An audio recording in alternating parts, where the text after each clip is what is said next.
கிறிஸ்துவுக்குள் அன்பானவர்களே, உங்களை சந்திப்பதில் மகிழ்ச்சி அடைகிறேன். உபாகமம் 4:31. உன் தேவனாகிய கர்த்தர் இரக்கமுள்ள தேவனாய் இருக்கிறபடியால் அவர் உன்னை கைவிடவும் மாட்டார், உன்னை அழிக்கவும் மாட்டார். உன் பிதாக்களுக்கு தாம் ஆணையிட்டு கொடுத்த உடன்படிக்கையை மறக்கவும் மாட்டார். பிரியமானவர்களே, நம் தேவனாகிய கர்த்தர் அவர் இரக்கமும் மன உருக்கமும் உடைய தேவன். நாம் நம்முடைய பாவங்களை விட்டு அவருடைய கற்பனைகளை கைக்கொள்வதற்காக நாம் நம் தேவனிடத்தில் கடந்து வந்தால் தேவன் நமக்கு அவர் இரக்கமுள்ள தேவனாய் அவர் கடந்து வருவார். எந்த ஒரு காரியத்திலும் அவர் நம்மை கைவிடவும் மாட்டார், நம்மை அழிக்கவும் மாட்டார். நாம் பிதாக்களுக்கு அவர் ஆணையிட்டு கொடுத்த உடன்படிக்கை அவர் மறக்கவும் மாட்டார். எனவே நாம் இந்த நாளிலே எந்த சூழ்நிலையில் இருந்தாலும் அதை நாம் தேவனிடத்தில் அறிக்கையிட்டு ஜெபிப்போம். அப்பொழுது தேவனாகிய கர்த்தர் நம் இயலாமையை மாற்றி அவருடைய பிள்ளைகளாய் நாம் வாழ நமக்கு உதவி செய்வார்.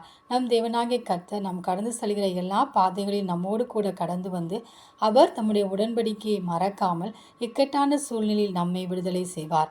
அந்த தேவனின் அன்பு கரங்களை நாம் பற்றி கொண்டு அவரோடு கூட வாழ்வோம். ஆமேன்.